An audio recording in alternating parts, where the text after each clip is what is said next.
Bonjour et bienvenue dans notre classe culinaire pour les végétariens. Aujourd'hui, on va commencer par le thème Bienfaits des légumes, 10 bonnes raisons d'en consommer plus. Pourquoi est-il recommandé de manger des légumes? Ils permettent de diversifier et d'équilibrer son alimentation. Les légumes permettent avec bonheur et gourmandise de diversifier et d'équilibrer notre alimentation. Et oui, car aucune catégorie d'aliments n'est aussi riche en variété, en aspect et en goût. Une bombe de vitamines. Les légumes sont une excellente source de vitamines, qui même s'ils ne sont pas utilisés comme une source d'énergie, sont indispensables pour le bon déroulement de réactions biochimiques qui se produisent dans le corps. Quelles que soient les saveurs et les couleurs, ils présentent une grande variété nutritionnelle, nous apportant tout un large panel de bienfaits. Ils améliorent l'équilibre acido-basique de notre organisme. Afin de maintenir le bon fonctionnement des réactions biochimiques qui se produisent dans notre organisme, il est nécessaire de maintenir un équilibre acido-basique, c'est-à-dire de maintenir le pH de notre organisme à un niveau adéquat. En consommant des légumes et des fruits qui sont alcalins, on empêche ainsi notre organisme d'atteindre une charge trop acide, ce qui, selon de nombreuses études, aurait un impact négatif sur le fonctionnement de notre organisme. Risque accru d'ostéoporose, de développement de cellules cancérigènes. Ils permettent de réduire les risques d'infarctus et de cancer. C'est un fait indiscutable démontré depuis plusieurs années par de nombreuses études médicales. Infarctus et cancer sont moins fréquentes dans les pays où la consommation de légumes est importante. Selon d'autres sources, les végétariens qui font des légumes et des céréales l'essentiel de leur alimentation sont particulièrement moins touchés par ces maladies. Ils favorisent la digestion. Les légumes sont une source importante de fibres. Celles-ci contribuent en outre à prévenir la constipation et à réduire les risques de développer des maladies intestinales ou encore un cancer du côlon. Ils rendent la peau plus belle. Les légumes sont une source importante pour caroténoïdes, parmi entre eux la bêta-carotène, reconnue pour ses propriétés antioxydantes qui endommagent les cellules du corps et sont responsables du vieillissement prématuré de nos cellules. La bêta-carotène est réputée pour rendre la peau plus belle et ralentir le vieillissement de la peau des personnes qui en consomment. Il hydrate notre organisme. L'eau ne constitue pas l'unique moyen de s'hydrater. En effet, certains légumes sont aussi composés majoritairement de l'eau et représentent un excellent moyen d'apporter à notre organisme les quantités d'eau dont il a besoin, comme le concombre par exemple. Bénéfique pour la santé des os. D'autres études ont montré que la consommation régulière des légumes et de fruits pouvait également être bénéfique pour la densité aux os et donc la prévention de l'ostéoporose. Ceci est grâce à leur apport en potassium et en magnésium, car l'union de ces deux minéraux renforce l'action du calcium.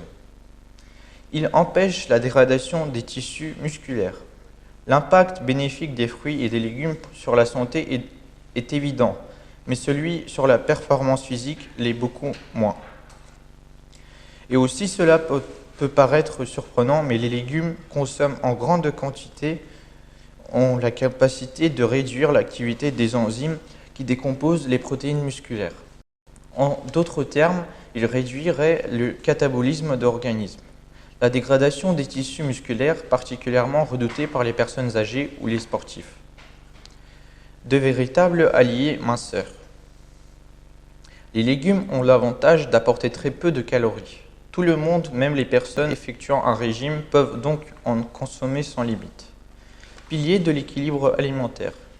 Les légumes doivent figurer à chacun dans notre repas, quoi que ce soit, sous forme crue ou cuite. En hiver, quand le choix de légumes frais est plus restreint, vous pouvez opter pour des fruits et légumes surgelés, plutôt que pour vous conserver. En effet, la différence des conserves, les surgelés présentent moins de matières grasses ou de produits chimiques ajoutés. Et rappelez-vous que la sagesse ancienne dit, nous sommes l'essence de ce que nous mangeons. Bonjour, nous sommes très heureux de vous voir aujourd'hui avec nous. Notre équipe, Ksenia, Natalia, Laura et moi, Lilia. Aujourd'hui, on va préparer 3 plats. Carottes saquées végétaliennes, smoothie de légumes et tarte aux légumes. On va commencer avec le tarte aux légumes. Pour préparer notre tarte, nous avons besoin, première chose, de faire une pâte. La pâte s'appelle Suisse, parce qu'elle revient de Suisse. Pour le pâte, nous avons besoin d'un demi-verre de l'eau froide. Même le lait doit être un petit peu glacé. On va mettre dans le blender et un demi-verre d'huile.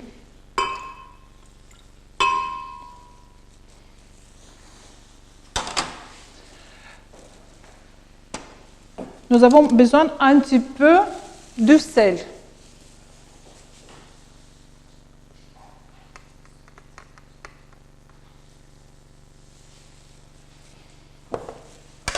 Et comme ça, on va mixer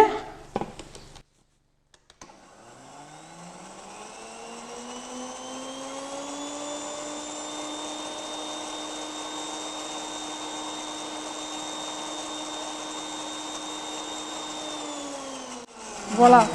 Nous avons obtenu une émulsion blanche. Regardez.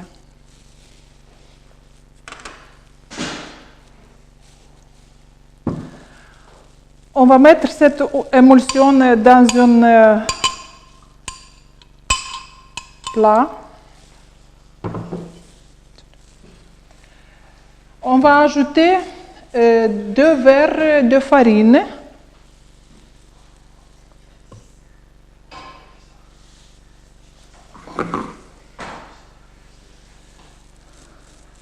Et un quart de son de blé. On va mélanger bien.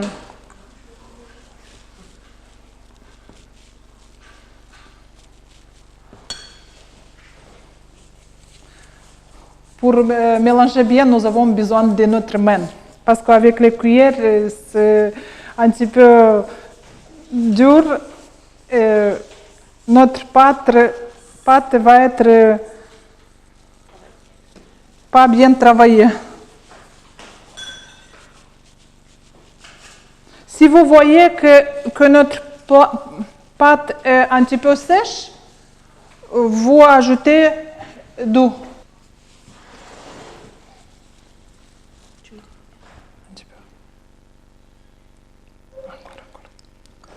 Voilà.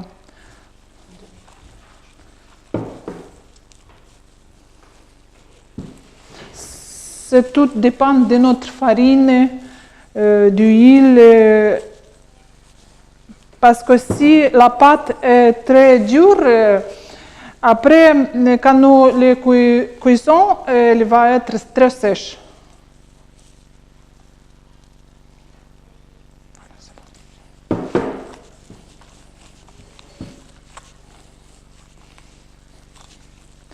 Mélangeons bien la pâte.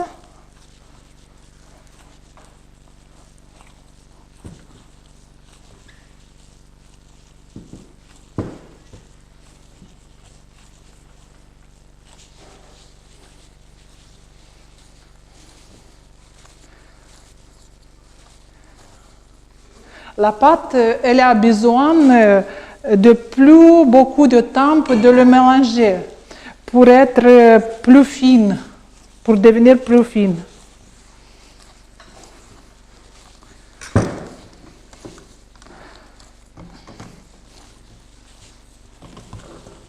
Voilà, nous avons une pâte comme ça.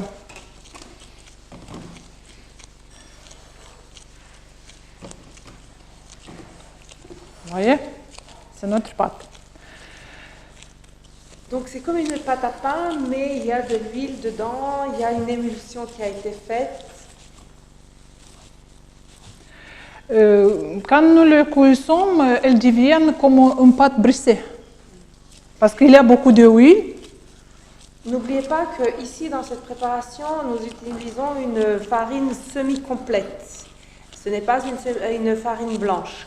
Donc veillez à ce que votre pâte ne soit pas trop dure. La farine semi-complète consomme un peu plus d'eau et elle a besoin d'être un peu plus humide pour avoir une belle consistance de pâte. Voilà, c'est notre pâte. Nous le laissons un petit peu reposer. En ce temps, nous faisons notre sauce. Pour la sauce, nous avons besoin d'un verre de noix de cajou.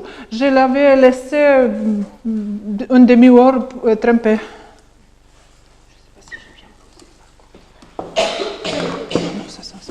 C'est comme ça. Nous les mettons avec du l'eau dans lequel ils sont trempés. Le fait de tremper la noix de cajou, nous l'adoucissons et nous pouvons la travailler plus facilement. Et de ce fait-là, on peut avoir une jolie pâte qui se forme et pas de la farine sinon. Parce que si on travaille que la noix de cajou sec, ça devient une farine. Et là, dans cette situation, on veut avoir une crème. Ajoutons encore un petit peu de l'eau pour le mixer bien.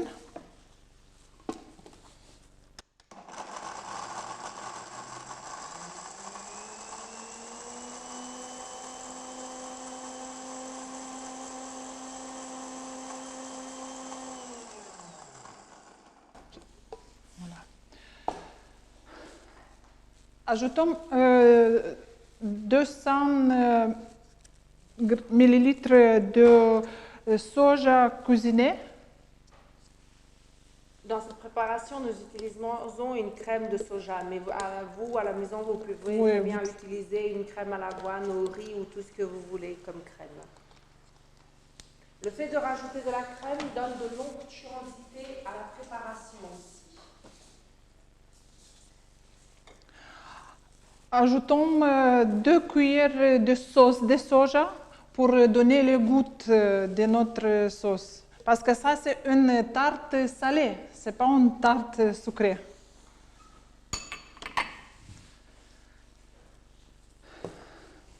Nous n'utilisons pas d'œuf.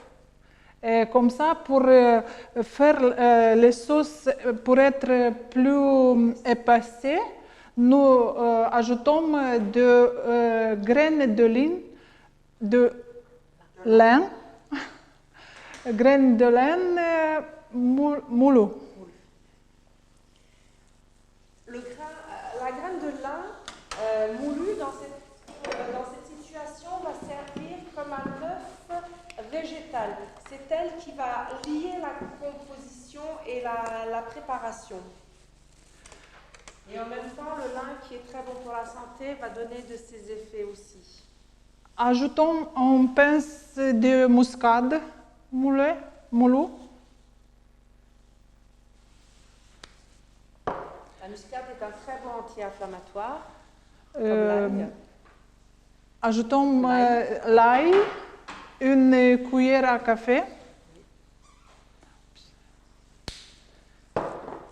Et j'ai ajouté aussi le coriandre, aussi une cuillère à café. Ici, c'est de la graine de coriandre qui a été utilisée pour cette préparation. On va mélanger bien tous nos ingrédients.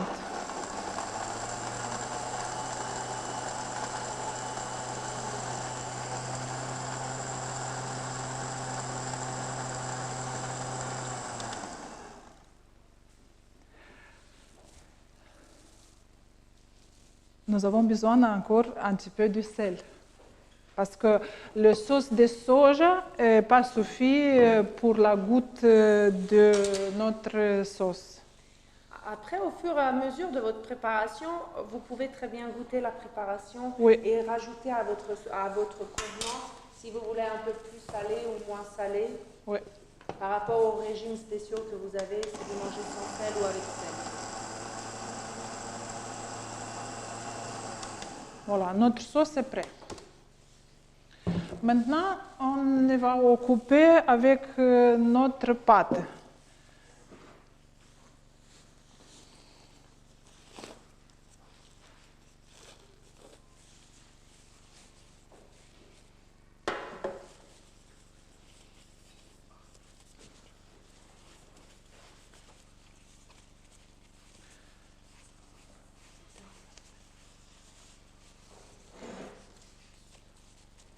Voilà, notre pâte est devenue plus moelleuse. Et comme ça. Et vérifiez bien que votre pâte est toujours moelleuse. Il ne faut pas qu'elle soit sèche ou dure. Si la pâte elle est dure, votre pâte finie, cuite sera dure. Donc, bien moelleuse la pâte.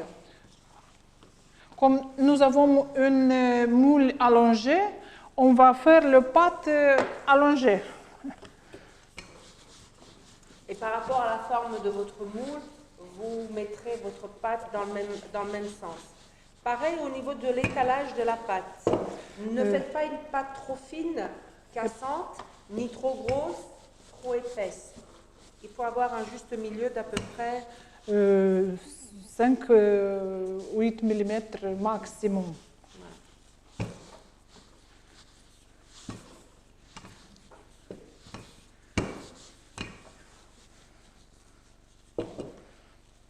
Voilà. C'est une jolie pâte élastique. Oui, elle est... Ne se casse pas. Et cette pâte, vous pouvez utiliser même pour les gâteaux sucrés. Mais vous ne mettez pas de sucre, vous pouvez mettre des sucres vanille, des noix de coco râpées un petit peu pour donner une goutte. Alors, on va garnir toute la profondeur du moule parce que comme la préparation va être épaisse, haute, donc il faut bien garnir que la préparation liquide ne coule pas dans le moule mais qu'elle reste dans la pâte. Voilà. Donc tout dépend du projet de pâte, de l'épaisseur de la pâte que vous avez. Si vous voulez que ça soit épais, mettez jusqu'en haut, et si vous voulez qu'elle soit moins épaisse, mettez plus bas. À vous de gérer l'épaisseur de votre Voilà, pâte. nous on va faire comme ça. Maintenant, ajoutons notre sauce sur la pâte.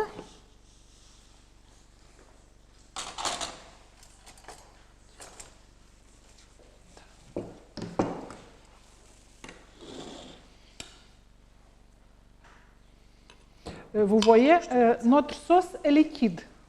Mais après cuisson, il va devenir plus épais parce que nous avons de lin là-bas, de lin. Donc c'est normal que ça soit liquide. Hein. Le lin va épaissir.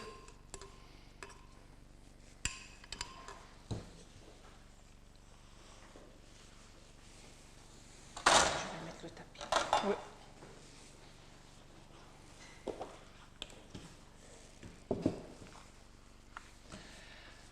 Maintenant, on va farcir notre crème avec les roses de courgettes. Mais vous pouvez faire différents légumes. Les courgettes, les patates douces, les carottes, tout ce qui est long, vous pouvez utiliser. Là, nous avons l'aubergine. Voilà. Il faut faire des fines lamelles. Pour faire des fines lamelles, on va finir un peu. Oui, oui, voilà. Donc pour faire des fines lamelles, nous prenons juste un économe. Et avec l'économe,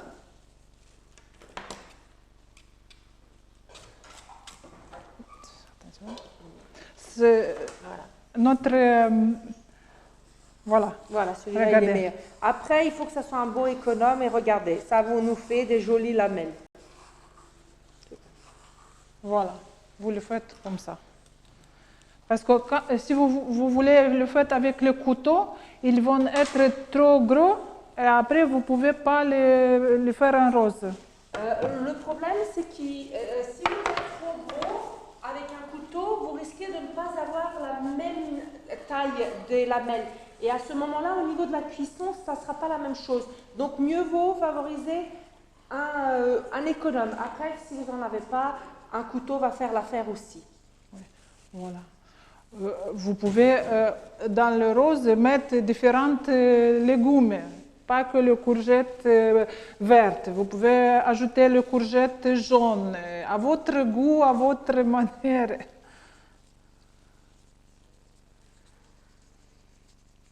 La lamelle, c'est tout simplement, on le roule les Voilà. unes sur les autres et on fait une jolie présentation. Nous avons et nous les mettons comme ça dans notre sauce.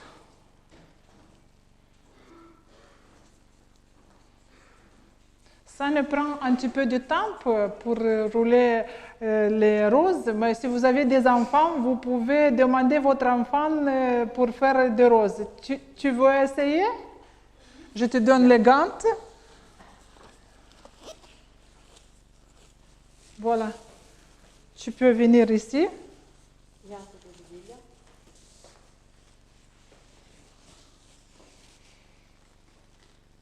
Ça va. Encore une. Et tu enroules sur elle-même.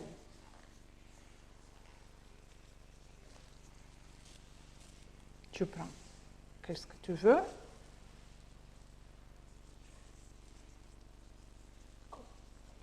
C'est pas grave, c'est pas grave. Tu le roules. Là-bas, il s'évacue bien. Tu mets encore une. De cette façon-là, nous avons une jolie présentation des légumes et en même temps une jolie façon de manger des légumes pour toutes les personnes qui sont un peu plus, qui n'aiment pas les légumes.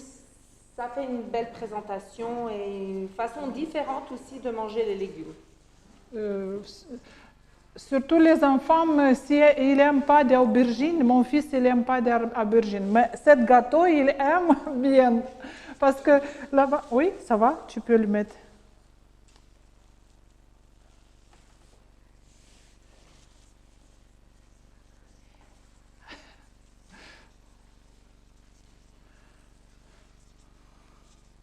C'est pas grave, c'est pas grave.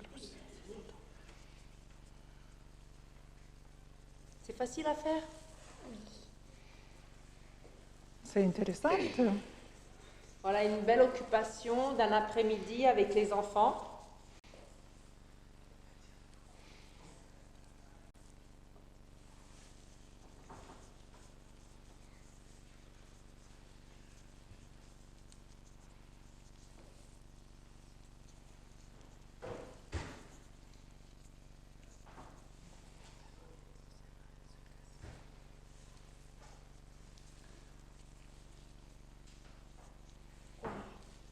C'est pas grave. Voilà, C'est pas grave. c'est pas grave. Faisons.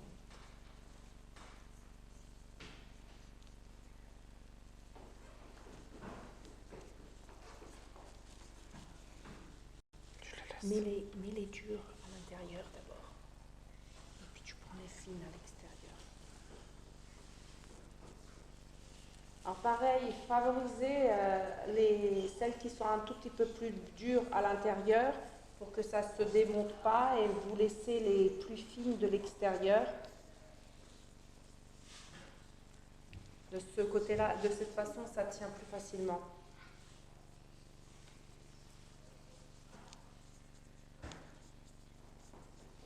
Mais si vous voyez que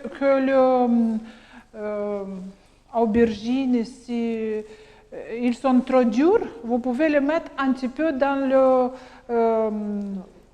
le four, si dans le micro-ondes, pour 1 minute. Il va être... Ou sinon, vous les faites blanchir. Si vous n'avez pas de micro-ondes, vous prenez de l'eau chaude, vous les laissez dans l'eau bouillante 1 minute et vous les sortez. Et ça s'appelle les blanchir aussi. Et de cette façon-là, elles deviennent plus moelleuses.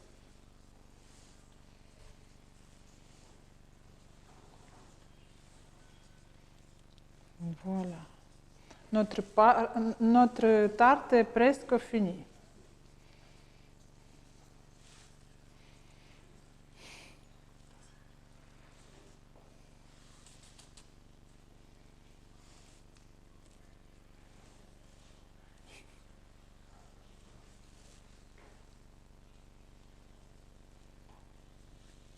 Voilà, merci beaucoup. À la maison, tu vas demander maman pour te faire une pâte comme ça, une tarte. Voilà, notre tarte est prête. Maintenant, nous le mettons dans le four pour 40-45 minutes au 180 degrés.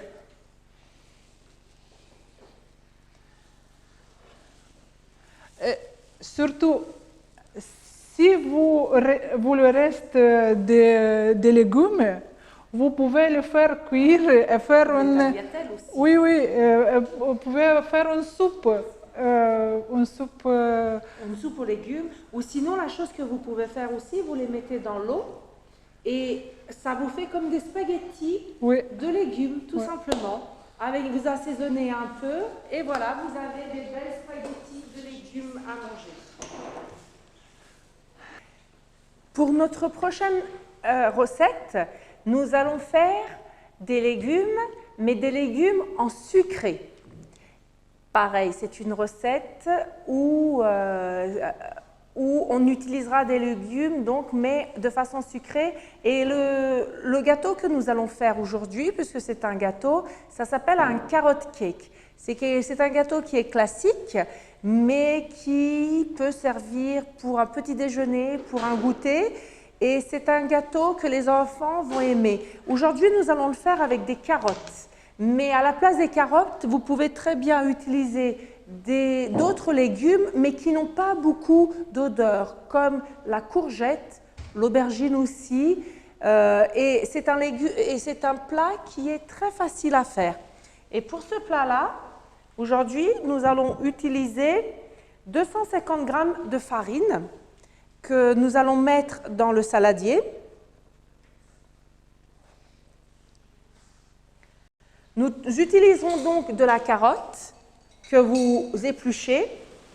Et une fois que la carotte est épluchée, avec une râpe carotte, on va la râper. Et une fois qu'elle est râpée, ça donne cette consistance-là, tout simplement de la carotte râpée. Cette carotte râpée, nous allons la rajouter dans notre farine.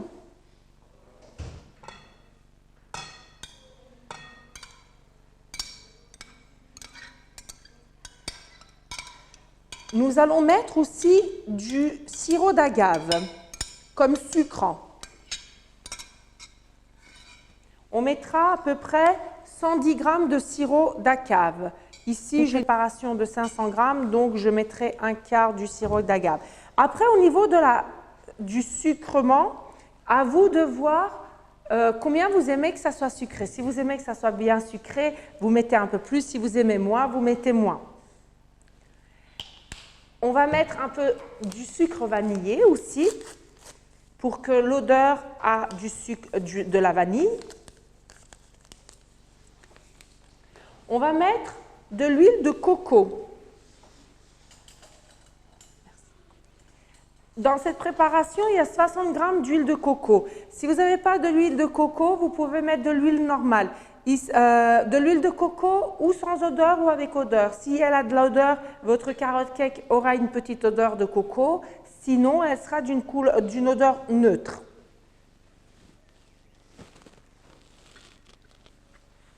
Et pour on mettra aussi de la levure chimique ou un peu de bicarbonate.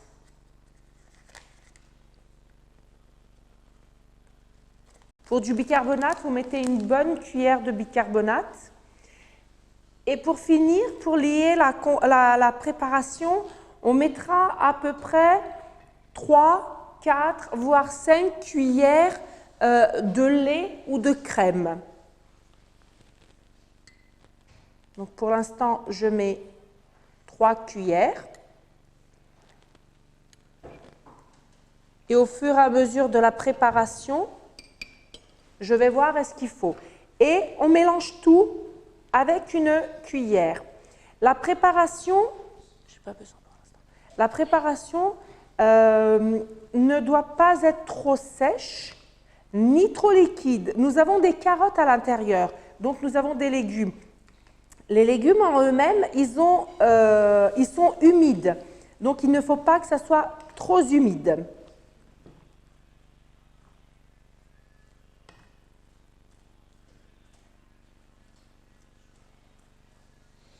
Je remets encore un peu de la crème.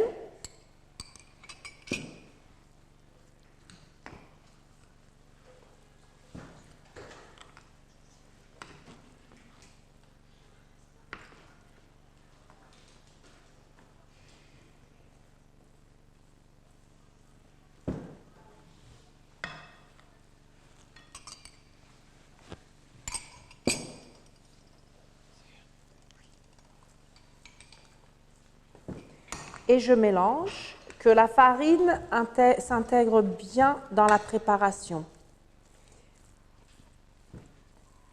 Alors, vous regardez, si vous voyez que votre préparation est trop sèche, vous rajoutez un peu de lait ou de crème. Si vous voyez que votre préparation est trop humide, à ce moment-là, vous rajoutez de la farine. Moi, personnellement, bonjour, bienvenue, vous pouvez rentrer. Vous pouvez, si vous voulez, pour moi, la préparation, elle est suffisamment bonne. Hein. Il n'y a pas besoin ni trop plus, parce que comme on a de la carotte, c'est humide, et avec l'humidité, le gâteau, il ne faut pas qu'il soit trop moelleux et trop humide non plus. Donc, la chose qu'on fait, je remélange encore un tout petit peu. Alors, c'est un gâteau qui va aller au four pour à peu près... Tout dépend des fours. On va le mettre à 180, une trentaine de minutes à peu près. Voilà.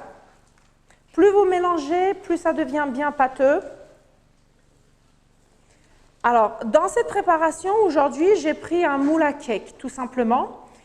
Vous pouvez, si vous n'avez pas du papier sulfurisé, vous pouvez prendre justement le moule, vous huilez bien par contre la préparation pour que ça sorte bien après. Là, pour maintenant, je prends donc mon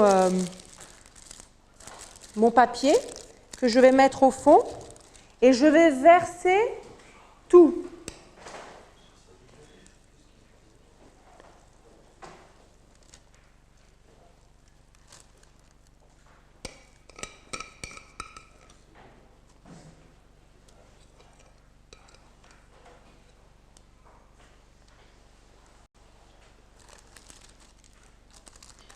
Ça a l'air compact, mais ne vous inquiétez pas, une fois que la préparation est cuite,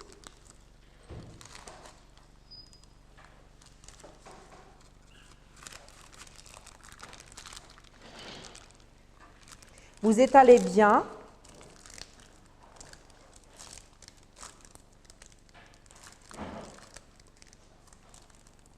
Après, c'est à cause du papier, ça a du mal à bouger. Ça bouge, mais quand il n'y a pas de papier, ça ne bouge pas autant.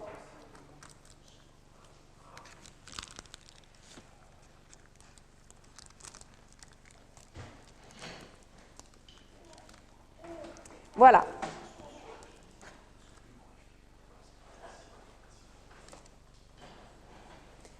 La préparation est prête à aller au four.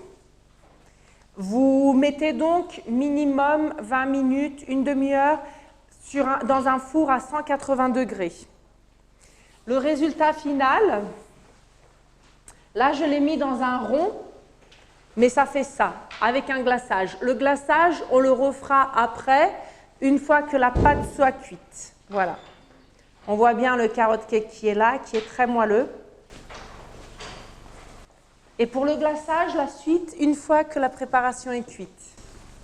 J'ai oublié de vous montrer notre gâteau que nous avons préparé la première recette. C'est un gâteau aux légumes. Après, on va déguster.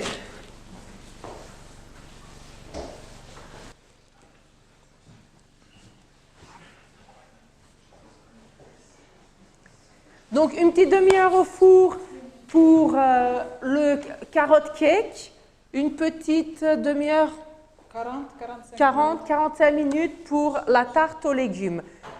Maintenant, on va donner la place à Ksenia. Ksenia va nous rejoindre pour faire un smoothie avec nous. Bonjour à tous. Pour réaliser ces deux smoothies magiques, pourquoi c'est magique? Pour moi, c'est que le moyen, par exemple, pour ma fille, apprendre les légumes. Parce que je déguise tous les légumes dans un smoothie et en fait, il peut boire smoothie, même elle aime bien ce smoothie. Pour les premières smoothie j'appelle velours de chocolat. J'utilise, juste mettre les gants. Selon votre mixeur, si c'est trop puissant, vous pouvez juste couper un petit morceau de betterave. Si ce n'est pas trop puissant, vous pouvez juste râper le betterave. J'ai déjà râpé les betteraves. Pour faire cette smoothie un peu sucrée, j'utilise les dattes. Si les dattes sont un peu secs pour vous, vous pouvez mettre dans l'eau chaude et rester pendant 20-30 minutes. J'ai mis les dattes. En fait, j'ai doublé les quantités de recettes parce que nous sommes plus que 2 personnes. J'utilise à peu près 10-15 dattes.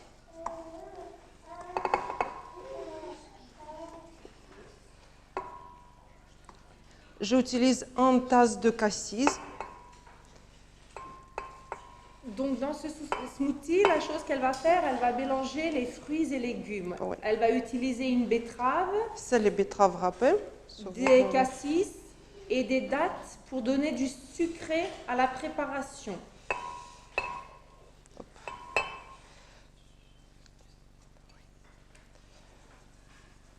J'ai besoin de cacao et le cuir, s'il vous plaît. Merci. C'est 2 cuillères à soupe à cacao.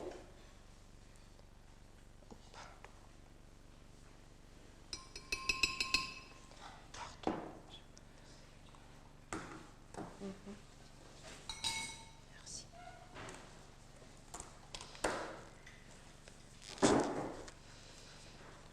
Et 350 ml de lait végétal, n'importe quel lait. C'est à votre goût.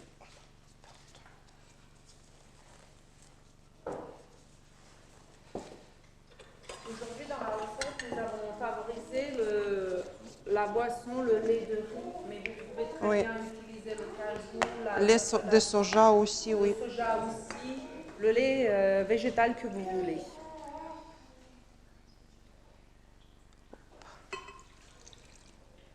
C'est une coupe de combien 350 ml. 350 ml de lait sont rajoutés à la préparation. Je vais juste couvrir avec les... Et voilà, c'est parti.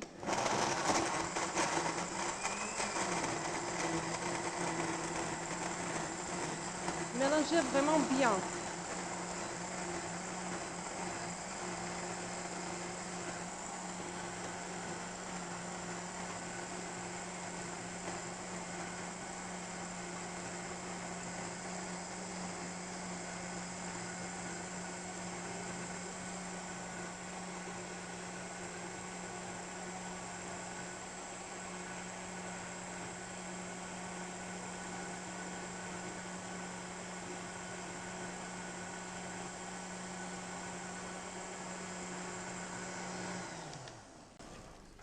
Je pense que ça suffit. Oui.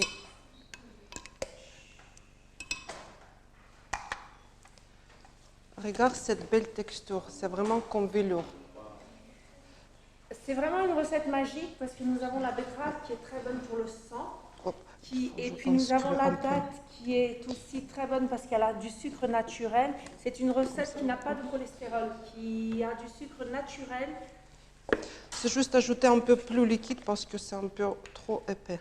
Et dans cette composition aussi, le fait de mettre du riz qui est une céréale, nous avons vraiment quelque chose de complet.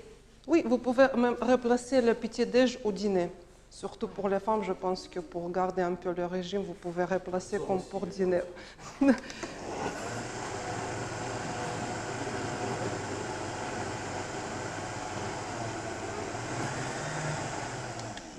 Pour toutes les personnes qui sont anémiées, Oui. le matin, cette préparation est très bonne. Parce que le fait qu'il y a de la betterave et la betterave qui est très bonne pour l'anémie,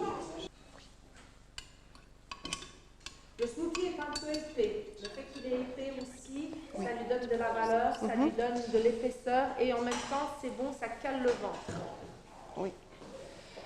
Et pour le deuxième smoothie, ça s'appelle smoothie vert parce que j'utilise tous les légumes verts, c'est-à-dire le céleri, les florettes de brocoli. Vous pouvez même utiliser les légumes congelés et les épinards. J'ai besoin d'un couteau, mais c'est trop grand. C'est trop grand.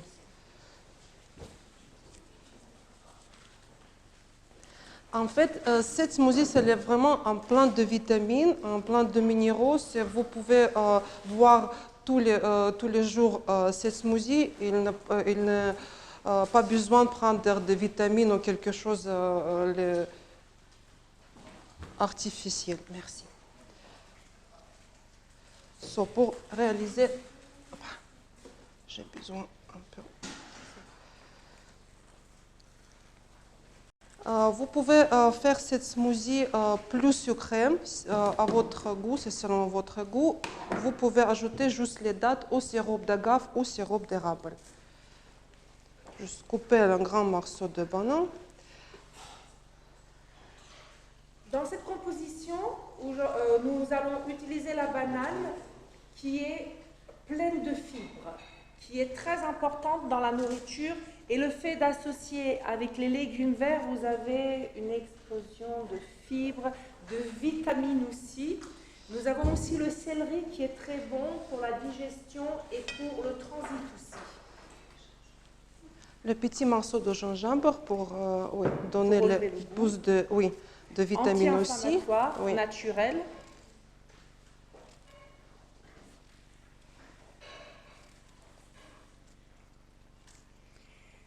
Le gingembre est piquant. Donc, à vous de voir si c'est pour une utilisation d'enfant, de ne pas en mettre trop. Ou si vous aimez que ça soit un tout petit peu plus piquant, vous pouvez en rajouter aussi plus. Mais aussi, c'est un peu rafraîchir le goût de cette smoothie parce que les légumes que j'utilise, l'épinard et les brocolis, ils sont presque n'ont pas de goût. So, et après, les céréales, vous pouvez même utiliser avec le feuille. So, j'ai déjà coupé. Donc, c'est un céleri branche qui est utilisé. 2 branches de céleri.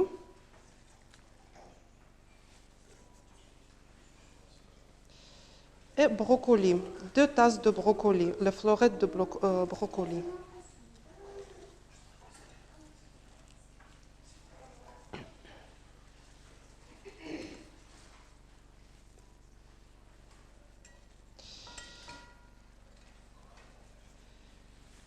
Ce smoothie s'utilise aussi très bien le matin comme le soir au dîner.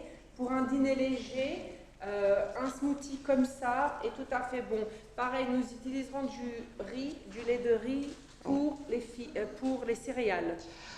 Jus de citron, c'est environ un citron, le jus d'un citron et les végétales. Les végétales, 250 ml ou plus, vraiment ça dépend de quelle taille de banane vous utilisez. Dans cette préparation, elle utilise 250 ml de lait végétal. Mais si vous voulez que votre préparation soit moins liquide, vous pouvez en mettre plus. Si vous voulez que ça soit épais, c'est suffisant.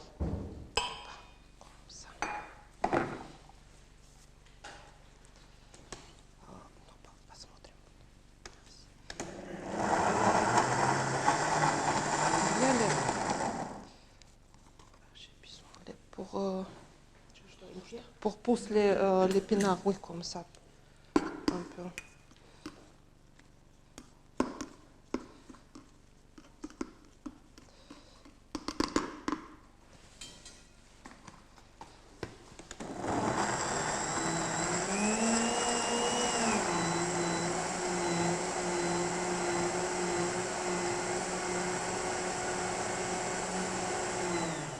J'ai mis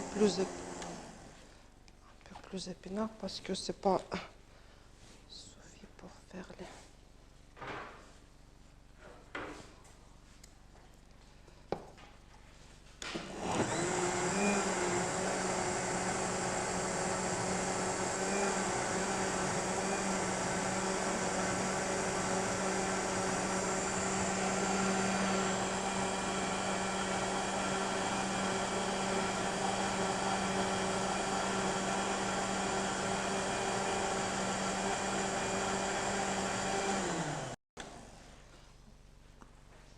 Non, avocat. Regarde, cette belle couleur. Et puis l'odeur, Oui. ça sent bon. Hein. On va vous faire Oui, après, pour les sucrés, vous pouvez ajouter un peu le sirop d'érable, le sirop d'agave ou les dattes d'avant. C'est tout. Là, la préparation n'est pas sucrée. d'accord. Ah, vous d'ajouter. Et Donc épinards, céleri, brocoli, Oui. gingembre, lait Après, de riz pour la deuxième préparation de smoothie. Oui. C'est les recettes. Vous pouvez, après, nous allons nous donner pour vous les recettes. Voilà, aujourd'hui, nous avons préparé 3 plats. Un gâteau salé, un gâteau sucré et le smoothie. Nous sommes très heureux de vous voir aujourd'hui, surtout la groupe russe. Maintenant, on va déguster tout ce que nous avons préparé. Mais première chose, qu'est-ce qu'on va faire? Si vous voulez faire les photos, bienvenue. Mais nous vous demandons ensemble avec nous faire une photo. Merci. On va préparer la table et on va faire une photo. On nettoie la table et on va photographier.